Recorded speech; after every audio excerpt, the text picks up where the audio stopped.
Hello, welcome to the Edmunds CarCast podcast. I'm Matt, the moderator, DeAndrea. I'm here with Alistair Weaver and Brian Wong back on the show from Edmunds. How are you? Who wants to go first? Brian, you go first. How are you? Doing great. Excited to be back. Always excited to talk cars with you guys. So thanks for having me again. I know you've been busy, so we've got some interesting things to get into. Alistair, where we left off last week was we sort of teased the Honda Prelude. We ran out of time, and I wanted to give it sort of a fair look instead of just trying to rush it last week. But Honda Prelude announced from Honda bringing back that nameplate as a sporty coupe. I think it looks good. I think you had a chance to see it in person, right? Yeah, I had a look at it at Goodwood Festival Speed. They had a couple going up the hill there, so it was parked in the paddock and I had a little poke around it. But yeah, the return of a famous name. I think it's the sixth generation, if I Yeah. remember that right. Based on the Civic, of course. It's a kind of weird mishmash of the sort of Civic underneath a Civic hybrid system, which we're big fans of in the Civic, but then with bits from the Civic Type R. So it's I think the braking and the suspension system is more derived from the Type R than the standard Civic. So there's quite an interesting combination of bits from the Honda parts bin. You guys have on the Edmunds YouTube channel, by the way, you have sort of a preview walk around. It's about 9 minutes long. I watched that as well. It's a good overview of the vehicle without having to, before getting into driving it and bringing it out to the test track. But seeing it from the different angles, seeing the interior, it looks sharp. I'm not expecting it to be a race car, but I'm expecting it to be fun and kind of dynamic and interesting to drive. Uh, the the Civic Type R, cool car, little younger, little boy racer ish, especially with the big wing and stuff on it. This just looks sharp. It just looks more refined. Brian, have you seen it yet? I saw it too when I was over at Goodwood. I think Yeah, that everybody went to Goodwood but me. I think We that didn't my see each other though. We like arrived on different yeah. days, so we were kind of ships in the night. But I think when I first saw it, I was like, I really miss one of my favorite things about the old Prelude was the way like the flattened out kind of front end. So I kind Okay. of missed that aspect of it, like the longer hood. But I think when you see it in person, you are sort of taken aback first by the size of it. Like it kind of looks like it might be smallish, almost like a 370Z, but it's fairly sizable when you're standing next to it.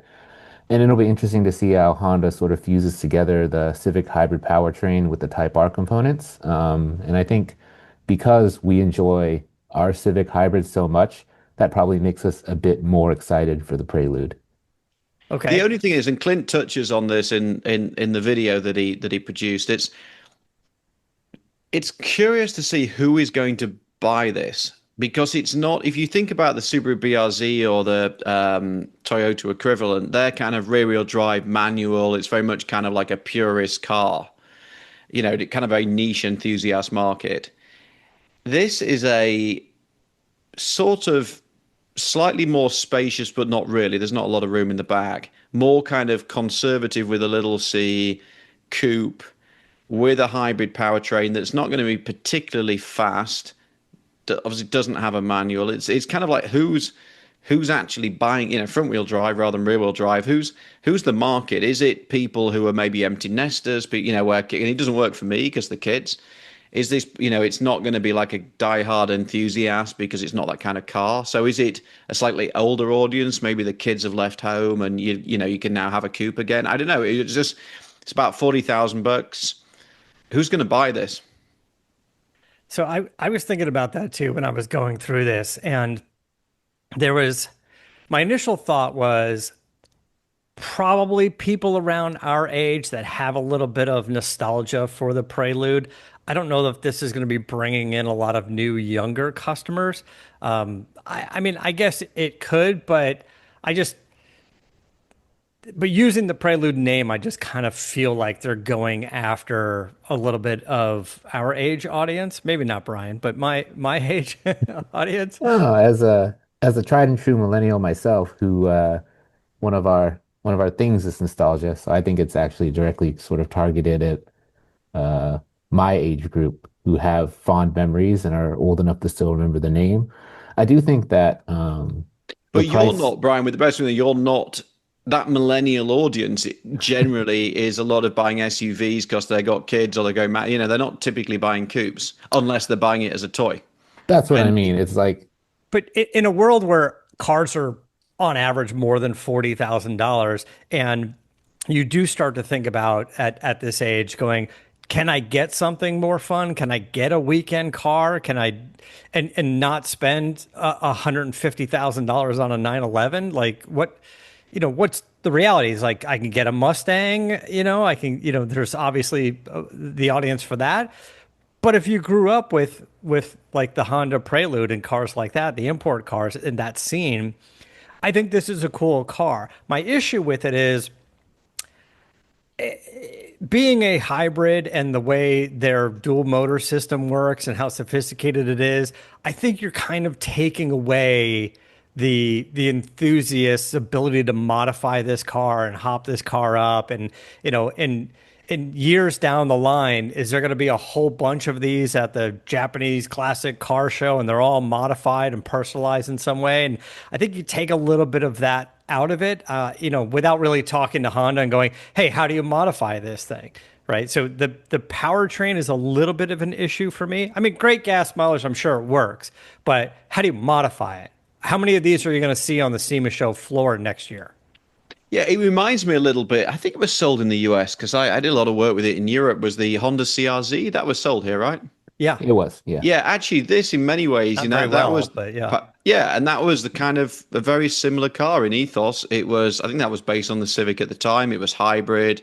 It wasn't a stick shift. It was kind of cute looking, probably similar interior space. So it's more, feels like more a successor to that. But of course, the Prelude badge has got a bit more kudos and longevity. Hey, we've been a little bit negative here. I think it's great that Honda is trying to do something a little bit more interesting. Nick, it was Nick who did the video, not Clint. Nick was talking in the video about, could they do one with the Type R engine and a manual gearbox, and that'd be great. Who knows? But it'll be interesting to see who is buying. I mean, Honda obviously worked it out. They obviously Yeah. think there's a market for this thing, or else why build it? But it's fun to see them doing something a bit more interesting again. I like it. One of the things that stood out to me, by the way, just to is this on the interior that let me bring it up before you guys real quick is we talk about all the time about white interior, like it doesn't make sense, it stains easily, your jeans rub off on them, but why does everything have to be just like a black interior? And this one where they sort of flip the blue and the white, they do the blue inserts on the white. I like this, I like the idea of the white trim with the blue inserts where you get most of your jeans, your traction. I think I probably would have went with the, like a blue center console cover where you're going to rest your arm, but this I think is sharp looking and it's good. Again, it has a black steering wheel, not a white steering wheel. It's not a ID4, with the whole thing looks like a white, like old school iPad or iPhone in there. It's like I kind of like the blue inserts on this with some of the white trim. I think it stands out. I think it looks good. Anyway, that's one of the things that I liked about it. It looks more like an Acura actually when you look at that interior. It's just interesting. This Yeah, yeah. And could there be a high performance variant down the line? I wonder if that would be all wheel drive. Uh, with possibly a manual I transmission that don't could think be the Civic interesting. would take it. There isn't an all-wheel drive Civic, is there? I Yeah. don't think they could do that, but we'll see. What were they doing with the Integra Type R? Was that Well, the Acura, Yeah, the Acura. the Type S, isn't it? Oh, the Type S. Honda has Type R, Acura's Type S. Yeah. That's the nice thing. You never see them. Have you seen one, Brian? I've never seen one on the road. I just saw one the other day, but it was the first one I had seen for a while. I mean, we've talked at some length about whether we prefer the Civic Type R or the Integra Type S, and surprisingly, a lot of people prefer the Type S because they said it's more day-to-day livable with the suspension, and you have the dual settings, so you can crank it up or crank it down, and that's sort of where the Prelude is also going to live. Yeah. So Yeah, I remember in Europe with the Type R, they did like a touring package, like the GT3 touring where they took all the wings off and that looked quite cool. But I think in the US, that's not they got Acura, so they have a different Yeah. vibe. But an Acura Type S flies a little bit more under the radar. I still feel a little bit silly in a Type R. Yeah, that's what I was saying before. It's a little much. It's like a GT3 RS. Yeah, it's incredible on a racetrack, but if you're just going to Whole Foods or something, you feel a little bit silly. Okay, so before you get it onto the test track, before you drive it, the verdict is you like it? I like it. What do you guys think? I think I like how it looks. I think I like that they're making it. I think the price point is tough because the other cars that we mentioned along with it costs a significant amount less, like a BRZ or a GR86. And I think it's also going to run into the problem that it's going to be 5, 6 grand more than a Civic hybrid with the same powertrain and more practicality and still pretty fun to drive. So it's going to be tough if you're buying one of these to like skip over the Civic hybrid, especially the hatchback, to get to the Prelude. I mean, you've got to want the coupe though, right? You've got to sort of commit to the sportier version of it. Uh, I think it's going to play with sort of empty nester types, a little bit older, don't want anything too overtly sporty, don't need a hatchback anymore. Want something that feels a little bit, makes them feel a little bit good, a little bit more kind of exciting. So, that's probably where Honda's found its niche. I'm glad they're doing it. It looks good. Looking forward to driving it. Yeah. Okay. All right. Turning the page from little car to big truck. Announcements from Ram. Let's talk about this for a second. Ram is saying what they're dropping the EV truck, the full EV, the full electric truck from the lineup. I don't think anybody's surprised by this. I mean, I'm not surprised by it. I think when the shakeup happened and Tim Kuniskis was back in and initially started with Ram and had his commercial where he was like, "We made a mistake. We're gonna come back with some bigger engines and louder stuff." I I wasn't too surprised that they were going to drop the full EV. Alistair, what's your thoughts on this? We talked about this. I'm only surprised a little bit in as much that they're so far down the pipe with this thing that we've seen the car at shows 2 years ago. We've seen prototypes running, so they're already hundreds, if not billions of dollars into this vehicle. And to reverse out of it at this stage is not unprecedented, but it's highly unusual because you've spent, a big chunk of the money. So they've obviously looked at the market. Maybe they've looked at what they're doing, like the Dodge Charger EV, and just said, we Ford's selling 30,000 F-150 Lightnings. What's the Silverado selling? Our customers are a bit more conservative. Who the hell's going to buy this? Yeah. Let's just write off the $1 billion now instead of going any further. So it's not a surprise when you think about where the electric truck market is right now. It's the only thing to me is like, it's a, I swore then, it's a lot of money to write off. It is, but if they continued with it, what are we looking at? A $100 million ad campaign and dealer support and warranty, and just everything to get that vehicle out there is going to take hundreds, millions more. But the idea of electrification isn't dead completely. We talked about the Ram Charger, which is the EV truck with the six-cylinder range extender under the hood. And I think when we were initially talking about that months ago, I think we both agreed that we kind of like that idea better. So why have the full EV and the Ram Charger? Yeah, and the battery is going to be smaller. You're not going to have the cost associated with it. You have the full versatility of an EV truck. You'll lose the frunk and things like that. So they're obviously persisting with that. They're going to rename it. What's it going to be called? What's it now? What's called the Ram Charger? What's it The going to be called now? Rev, REV, Rev. The So it's the Rev Ram name is going to Rev. live Yeah. on. So the Rev was Ram supposed to be Charger the. was a really cool name. I don't know why they got rid of that. That seemed like a great I name thought to so me. too. I was like, they took the full EV was going to be the Rev, and then the Ram Charger was going to be the hybrid. And then they said, let's drop Ram Charger and keep Rev and apply that to the hybrid. I was like, Mhm. I don't Yeah. think I would have done that, And No, we would without we would wishing have to, done the opposite, I think. and without wishing unless to, they're going to use Ram Charger for something else. but also without wishing to sound like a geek, from a like a search engine web optimization thing, changing the names of cars halfway through, especially when it's the name of another car, is suboptimal. So we will we'll see. I mean that of all the trucks, I'm kind of actually quite excited by. I think the concept of a range extender truck makes a lot more sense than a full EV truck. So, and it gives them, it's rare that Stellantis has something different in the market. This does give them something which GM and Ford doesn't have. But Yeah. again, the next question is, why would you buy that versus you know, a V8 or the Hurricane 6, which is a great engine? Why would you buy that over the gas truck?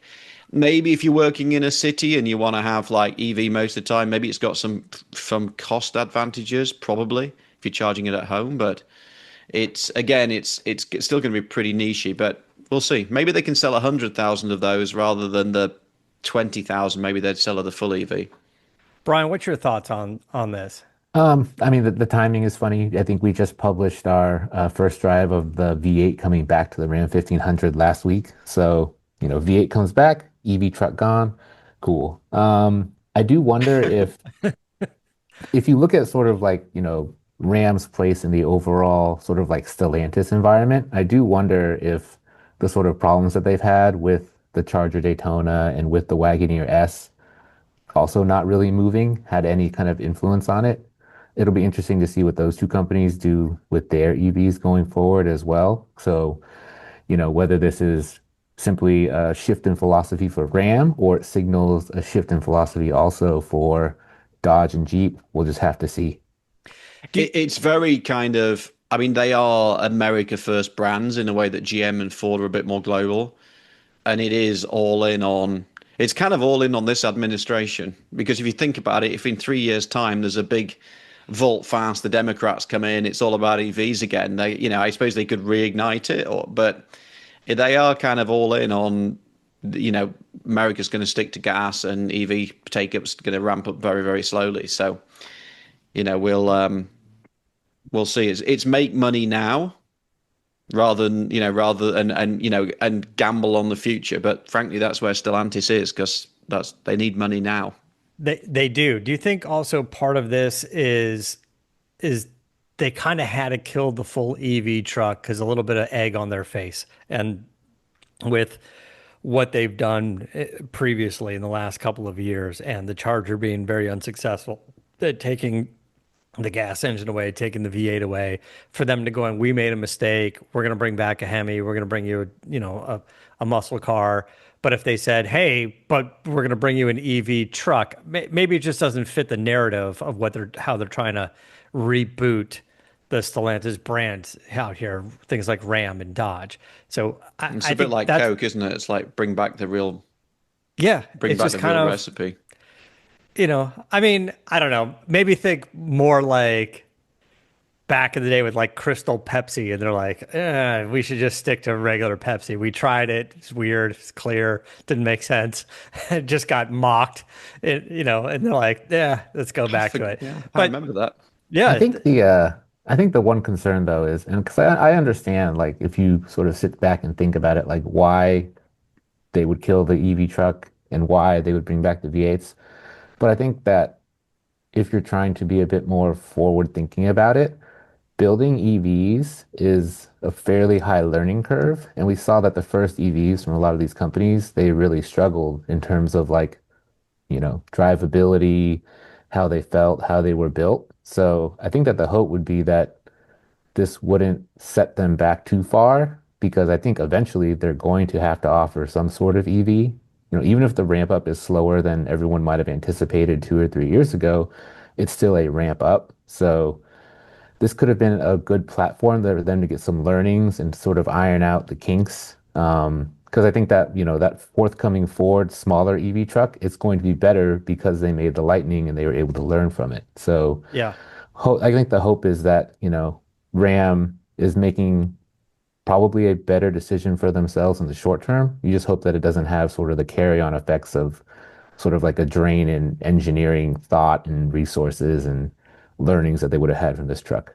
I mean, I think that's possibly part of their problem. They have a lot of talented people in Stellantis, but not necessarily in the EV world. And if you took at the Ram and the Dodge Charger EV that we own, and I spent last week in it, it feels like a car done by a traditional car company rather than a car done by a tech company. And it's whether they can attract and retain the EV talent and expertise that they need to develop this kind of next generation of EVs. And I suspect that's where they're struggling, particularly as the company overall is struggling. So maybe it is a short-termist decision, but maybe they didn't have a lot of choice. And as you've seen with the Charger EV, there's a lot of things in that vehicle that aren't quite as polished as we might hope. And so, yeah, interesting times. But I'm excited by the Ram, not I call it Ram Charger, the Ram Rev that Yeah, the isn't a Rev. Ram Rev, I, the I, Ram Rev I that isn't a Rev. I think so too. I think it's interesting. If you can drive that thing around like an EV every day around town and plug it in at home and not really go to the gas station, that's fine. But then if you need to take that trip out of state or to Vegas, and by the way, and want to tow while doing it, not just try to make it from here to Vegas 300 miles, but tow with it, you have that six-cylinder on board to make that happen. And what the estimate when they were talking about it was an estimated combined range of 600 miles. So that's significant as well. Going, hey, we've got EV, and then the gas engine can kick in, probably a small fuel tank, and overall 600 miles. Not necessarily while towing, but you could always pull into a gas station and top it off. But I I, Psychology, I think isn't it's it? interesting. It's the psychology. You're not setting off going, oh, is the charger going to be broken? Is it going to work? And I'm going to have to be delayed. It's going to add an hour to my journey. All of that goes away. So it's like the best of both worlds. I'll charge it at home. I've got a nice truck full of electricity. It's cheap. I don't have to go to the gas station.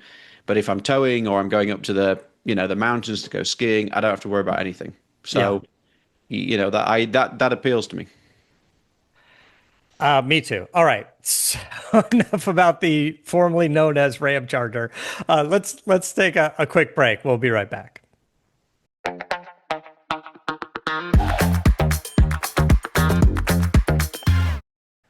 Okay, so next up, I want to talk about the. We have a three-way comparison here of three-row SUVs. Brian, you took the lead on this. Do you want to set this up? Yeah, so this was functionally sort of a way for us to get a pretty deep dive into the new Hyundai Palisade. Okay. And we brought along two competitors that I think were able to sort of highlight different things that you might be looking for when you're shopping for a mid-sized three-row SUV. Because needs are actually pretty varied in a segment this wide. So we brought along the Toyota Grand Highlander, and we also brought the CX-90. And the funny thing is that all three of these offer hybrids, or they're going to offer hybrids. But this comparison, we did the gas versions. Okay. The Grand Highlander hybrid is one of our overall favorite three-row SUVs. The gas version is not quite as potent. One, because you're not getting the same efficiency gains, and two, that hybrid powertrain is just so good in the Toyotas. They're really good at making those smooth and just really easy to live with. But inside, the Grand Highlander is just big. So it offers a lot of practicality. The CX-90 was there to provide like sort of a sporty alternative. But the Palisade was really sort of the focus, and I think it acquitted itself quite well in this comparison. Okay. Let's. What's your thoughts on this, Alistair? This heads up. These three Yeah, I kind of vehicles. agree, Brian. I mean, the Grand Highlander is like a classic Toyota, that it's not like the coolest thing in the world, doesn't have the highest quality cabin, but it just is a great American family car. I went and did the original launch of it in Hawaii. Got the plum job on that one. Then we drove it back in LA, and it doesn't do a lot wrong. It's big, it's spacious, there's luggage space, the interior, it's well built. It's not, you don't, it's not fancy. The material choice isn't like high end. Obviously, they've got the Lexus version if you really want that, but it just does a really good family job. It's really kind of utilitarian appeal. But I'm with Brian. The CX90, we had one for a year, and it feels a bit more plusher in the way that Mazdas do, but there's other things that kind of compromise it. But the Hyundai, I drove it home, Brian. I didn't know, but I spent a bit of time in it, and we talked about this on the show, Matt, that I had a BMW X3 the day before. Then I got into the Palisade, and the Palisade felt like a better quality product, Yeah. just in terms of the look and feel and the sort of a tactile nature of the controls. I mean, it's extraordinary. It didn't feel like a mainstream product. It felt like a luxury car, and in many ways better than the BMW. It's a good thing. All right, so let's get into the rundown. I agree with you guys. Toyota's always a good benchmark. It's like they seem like everything's done well, and it's always a good sort of baseline going. This is you're never going to go wrong with this. You know, if you want a luxury version of whatever it is, you can look at Lexus, but you can never really go wrong for the most part with something in the Toyota range, and kudos to them for that. But it's been a theme here for a while going, you know, Hyundai stepping up their game and the Kia's looking really good and the Genesis is top notch. And it's just like they just keep nailing it, I think, for the most part. I don't know about that Ionic 6. You know, that for me is, I love the Ionic I know 6. you do. And I'm always like, it just looks like a sad face from the profile. It's just a, The facelifted one, the new one that's about to come out with the different front lights. I think look, it's a Streamliner. It's a 1930s Streamliner. Anyway, moving on.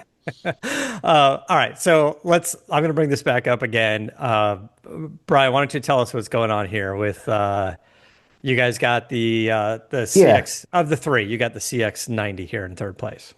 So same thing we do with all of our comparisons. We cover interior, tech, cargo spaces, how they drive, driving aids, all that good stuff. And here in the article, we basically kind of highlight one good thing, one bad thing, and the reason that you might want to buy one. Because even though the CX-90 comes in third, there is a customer for it.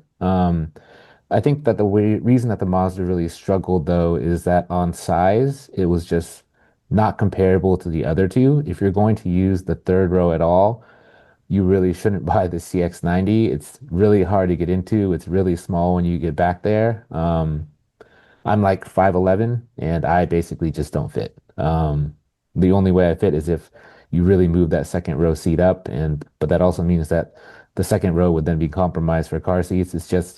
It's funny too because overall it was the longest vehicle there. It just wasn't packaged as well as the other two, and that sort of lack of room sort of just really takes it out of consideration for a lot of people, especially if you have a family, before you even get behind the wheel, and that's where you'd enjoy it the most. Okay. The car seat conundrum is an interesting one, as somebody who struggles with this a lot in modern cars, because everybody says, "Oh, you put the kids in the third row, no problem." But actually, if you put kids in a car seat in a third row, they actually need quite a lot of space. Like I have a 6-year-old who's pretty tall, and you put the car seat in, so that naturally moves them forward, 2 or 3 inches. Then actually they need space. So then you compromise the adult in the middle row. So it's a bit, everybody thinks, "Oh, I'll put the kids in the back." Well, yeah, maybe when they're like 10, but by the time they get to like 13, they're going to be whining again because they're going to be tall. So there's like a tiny window in which kids really work in the third row for me. And just give me a little background of the three. We're talking about the Palisade being new. That's the freshest one here. How long is the Toyota and how long is the CX-90 Mazda been out? Like, how many years do we have under our belt with those platforms? If your best guess, I know I'm putting you on the spot here. No, the platforms have been around for a while. I think the last redesign for the CX-90 was 4 or 5 years ago. So it's a bit Okay. long in the tooth. I think to be honest, if you got into a 25 CX-90 and you got into a 21 CX-90, you're not gonna feel or see a whole ton of difference. Grand Highlander is a bit newer because that was Toyota saying, "Our bad, the regular Highlander is too small, so here have a bigger one." That one's a bit more recent, but neither of them are brand new in the way that the Palisade was. But I mean, the interesting thing is, the Palisade was a touch more expensive than the other two. We didn't have top trims of the other ones. But if you had cranked the dial all the way up on the price for the Mazda and Toyota, they would have been comparable to where the Hyundai sat. And after being in all three for the better part of a week to film this test, like just cabin wise, there's absolutely no comparison. Okay. Uh, All right, uh, let's take it. You want to take a look at number two on the list, or you got something else you want to say about it, Alistair? no, I guess we're going to get to it anyway. I was just going to say the only observation of it is just slightly. left field is Hyundai doesn't really do like design language. You know, like you look at the Toyota and it looks like a Toyota, and you look like a Mazda, and it looks like a Mazda. Yeah. Hyundai just says, well, what kind of looks nice if you're making a big three-row SUV, and this thing looks like the kind of previous generation Range Rover a little bit to my eyes, particularly from the rear. Yeah. So they just design something that they think looks nice. It's quite funny. It's there's you put all the Hyundais together, and there's absolutely no resemblance between most of them.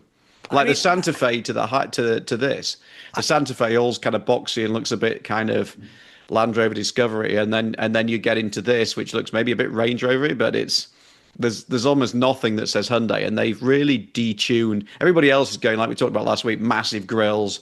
Let's have an LED BMW kidney. Hyundai's like, nah, nobody really wants. You know, we're Hyundai. We're going to like detune the badging, Morse code for the badge on the steering wheel. It's interesting where they're going. They're basically saying, here's a Palisade, not here's a Hyundai. and I think the evolution of their vehicles has been even a better improvement year over year. A Telluride comes out and you're like, oh, that's a sharp looking vehicle. That's really winning people over and it happens to be great and comfortable and works. And then they do a little bit of a refresh on it. You're like, ooh, that's even better, right? It just keeps happening with all of the brands under that company with Kia, Hyundai, and Genesis, I would say, right? They have a like I think that Hyundai and Kia, they cost cut on their interiors to be sure, just like the other brands do. But I just think that they do a really good job of hiding it. Like they're not cutting costs in the places where you're going to see it easily, and especially on the things that you're going to touch. And we saw this in the Ionic 9 as well. We saw this in the Santa Fe. Like, yeah, you can find plastic that's not grained real nicely, and yeah, you can find maybe like some rubber that's sticking out somewhere, but you got to dig for it. And all the stuff that like you're seeing, it presents so well. I think that's super important. Alistair and I were talking about this before. I forgot where you were driving, Alistair, but you were like, it's got a rubber steering wheel or something. You're like, why Yeah, can't you just, Chevy Equinox yeah, is the like why Equinox? it's like a $15 probably more to have it wrapped in fake leather or something at the scale they do And at most. it's like, and they could have swapped that out for something less noticeable, right? Like the backs of the seats or something in the trunk, or just just like your steering wheel, your knobs, your AC vents, your window switches. Like those are the things that you're on all the time. Like why not try to give them a little bit of a solid feeling, a comfortable feeling, It's a and then weird statement because you're making a very overt statement that this is cheap. So are you like supposed to sit in there and grab the steering wheel and go, "Oh, I got a cheap car"? I don't think anybody like you used to that with hire cars. You know, when hire cars, you because you used to do hire car specials, didn't they, back in the day? And you'd come over and go like, "Oh, it's the hire car version." And now hire cars have got a bit posher, but it's yeah, I don't get it. But the Hyundai is completely the opposite. You get in, you sit in it, and if you did like a blind taste test, you would probably think it's a BMW or a Genesis or something. I don't think you would think it's a Hyundai. okay, let's. I agree. Let's move on to number two. Although I think it's pretty obvious just from the conversation that number I've two just had is an idea for a feature, Brian. Maybe we should Mhm. do that. the steering wheel test. Which No, the steering wheel? blind taste test. Like, can you tell? Like, Yeah. Oh, right. Can you tell? Is this a rental car? Is this an expensive car? Is yeah, this is a this a BMW? Is this a Hyundai? Is this yeah a Rolls Royce? BMW, Hyundai? I Yeah. enjoy the pricing blind taste test personally, where you put someone in there and say, "How much do you think this costs?" and then Yeah. see what they say. I do that with my wife because obviously I drive all the different cars. I do it with my wife every time, and because she works in product marketing, she's actually got really, really good at it. And it's only interesting when she gets it massively wrong, because then it's almost like a bit of a telltale. Yeah. Okay, so we were already talking about the Toyota, saying Toyota does everything well. Yeah. What else you want to tell us about this? We're looking at a few pictures of it No, online. the Grand Highlander is it's a vehicle with few faults, but it's also a vehicle that I would say lacks a bit of excitement. There's no real panache to it. And that's fine. That's what some people are looking for, like just an absurd level of practicality. But I think that other vehicles can have shown that you can have a lot of practicality, but it doesn't have to necessarily be as reserved as this. In particular, the space is good. The thing though that gets me about the Grand Highlander, and it kind of gets me about all Toyotas, so this isn't a unique thing to the Grand Highlander, is the infotainment system. If you're not paying for a data subscription, it feels very incomplete as a vehicle. So you actually need to pay two separate data subscriptions to use all the stuff that's in the infotainment system. I believe they're like $15 a month each, and then 26 if you combine them. But if you don't pay for it, you don't get native nav, you don't get voice commands, you don't get music streaming. Now you do get Android Auto and Apple CarPlay wirelessly, but it's also like feels kind of bad when you get in the car and it fires up and it goes to that main screen, and the main screen just says, Explore Drive Connect, subscribe here. Um, it's Yeah, I don't something want to that, be sold something every time I get in my vehicle to start it up. That yeah. would already it drives me nuts that I have to get in most vehicles and turn off the auto start stop feature every time I get into it. The other thing I don't like about Toyotas, which is it also feels cheap. What about some of the Chevy feeling cheap? Toyota's key is terrible. Yeah. And it has been for years. And I know keys are expensive to do, way more expensive than everybody imagines. But like, why do you have to have such a crap plastic key? Because that's the bit that goes in your pocket. That's the bit that you interact with more than anything else. It's in your drawer. You open your drawer, you pull it out. You want to feel like vaguely good about it. Yeah. And like Genesis, I have a Genesis key, and it's nice. Or the Porsche key. There's something a little bit about it. And, Toyota just like, well, this is just utilitarian. It's a key. And that kind of infuses. Toyota either does interesting cars not massively well. So, like the Forerunner and the Land Cruiser are not our favorite vehicles in the class, but look quite cool and are interesting. Yeah. Or they do really well executed cars that are just a bit boring, like the Grand Highlander, which is a really great vehicle, not with a lot of flair, or they do flair that's not great. It's like two different companies. Right. Yeah, and the key issue, I'm sick of keys. Keys are like passwords now. Like I don't even want a key anymore. And I know like you could use your phone. I use my Ford whatever phone is a key thing. And I even for me, that's kind of an interesting thing because every time I get into my truck, it works. Every time somebody comes with me, it doesn't work. And I'm trying to open the door, and I got to restart, turn off Bluetooth and turn it back on. And then someone goes, "How come you can never get into your truck?" And I go, "Every time it's with somebody else's here, it's the only time it does that. I get into my truck 6 times a day and it works. And then when there's somebody's there, I was like, maybe you're throwing it off. Do you have a metal plate in your head? Like, what's Yeah, happening?" It's embarrassing each time, and you're sitting there and you're doing it. And then when you forget to bring the key and you have to valet park, and you got to tell the valet, it was like, "Here's my phone, go park the car, bring me back my phone, and we'll figure that out on the way back." Like, "Here's my phone, go get my key." And then, there's a bit of that. But I don't like having a key for the most part. I don't like having a wallet. I just don't like carrying stuff. I don't even have a door key anymore. Yeah, seriously, like I don't either. I didn't have a door key when I had the warehouse. We just used a code. We just didn't, like no key. I'm fine with it. No keys. But I don't know. Brian looks like he might be a key person. I'm a key person. He's a key The person. key person with an But air tag. the Hyundais do the thing now where you can log in with your fingerprint, so load up all your settings, seat settings, mirrors, Yeah. all that stuff too. So they're getting there.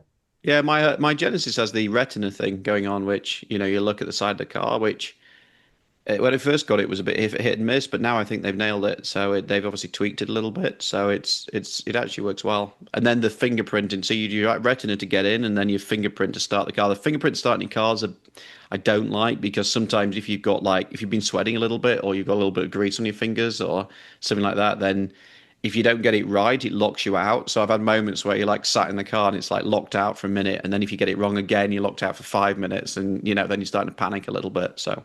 Yeah, that would drive me nuts.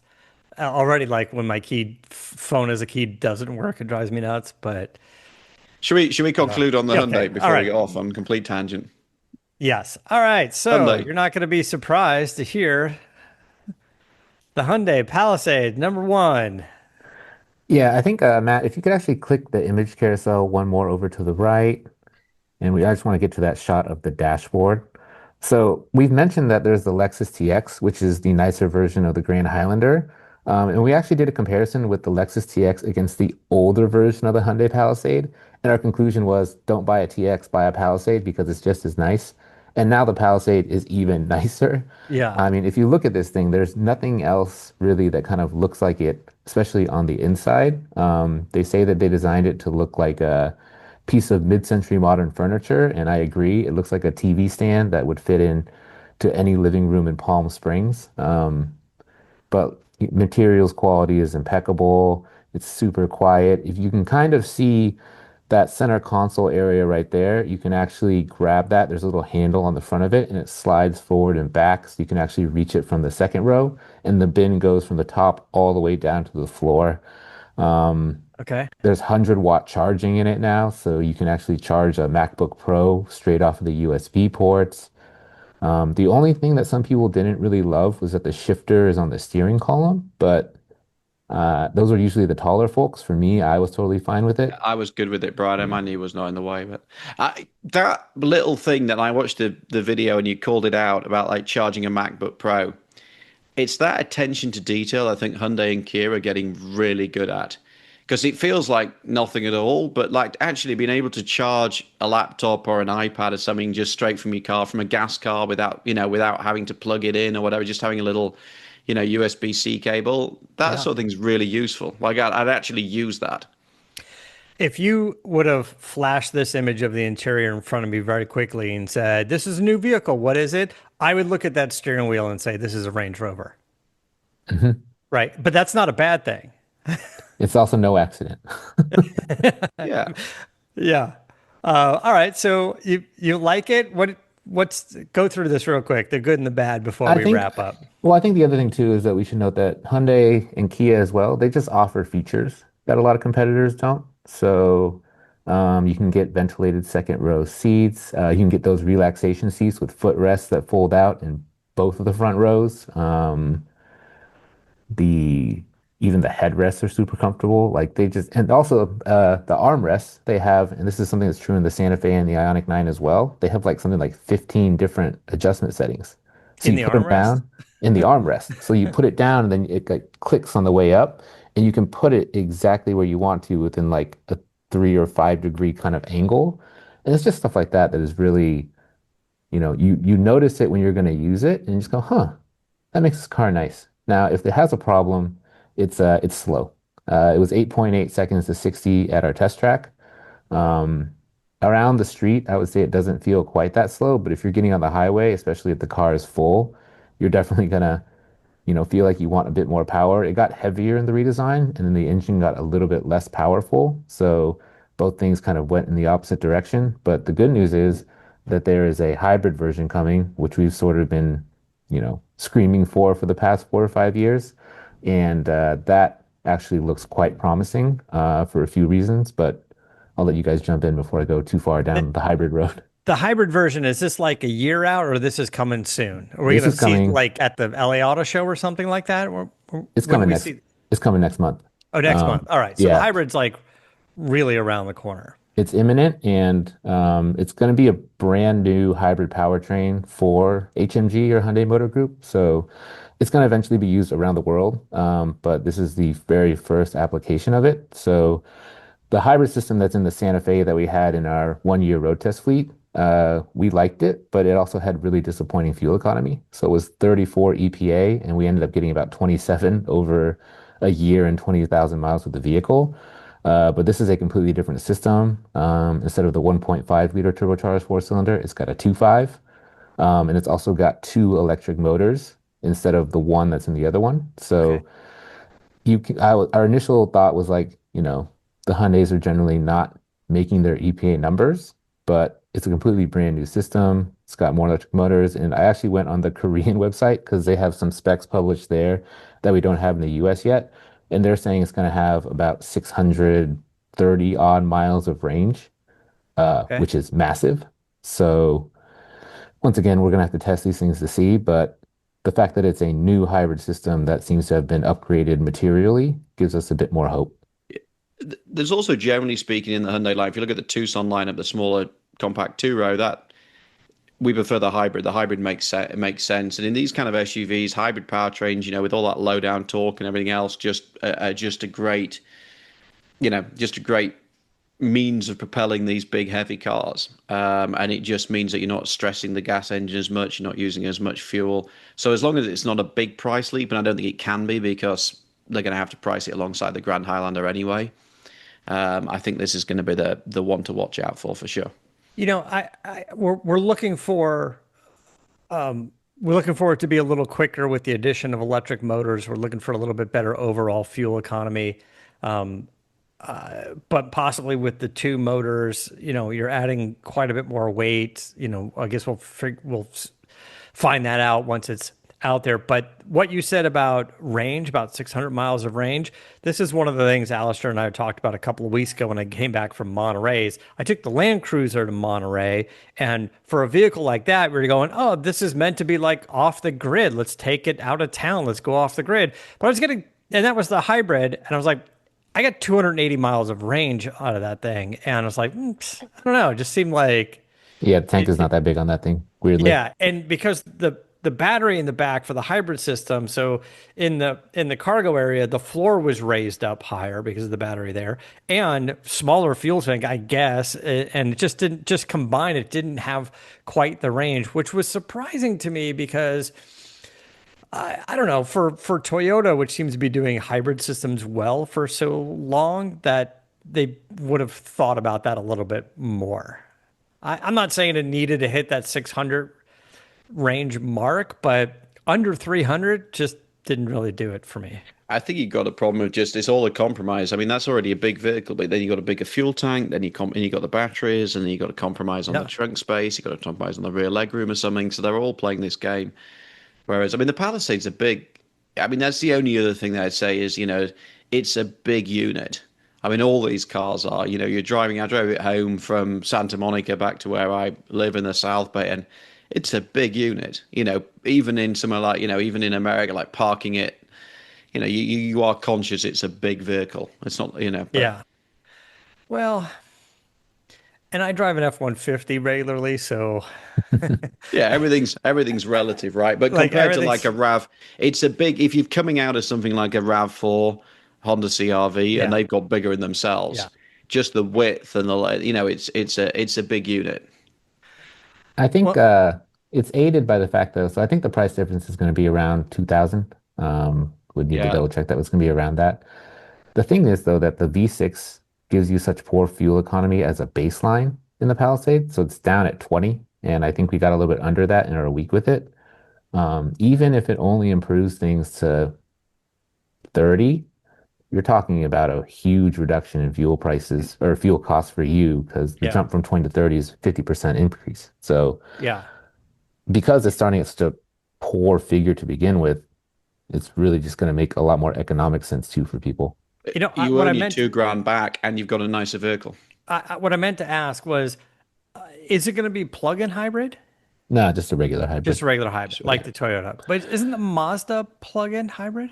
Yeah, but that thing we had it for a year and how do I put this delicately? It sucked. Um, it was really unrefined. People didn't like to drive it. It sat Yeah. at the office a fair amount. I would actually prefer the gas version of the CX-90 just for an overall, because you buy that car because you want to drive it, and the plug-in hybrid, just the transition between gas and electric power was really poorly handled. So that's the one hybrid we sort of don't recommend. Yeah. Okay. So we will be back, I think, with Grand Highlander hybrid versus Palisade hybrid. I think, I don't think we're giving away our state secrets to say that we'll probably end up doing that. Right. Right.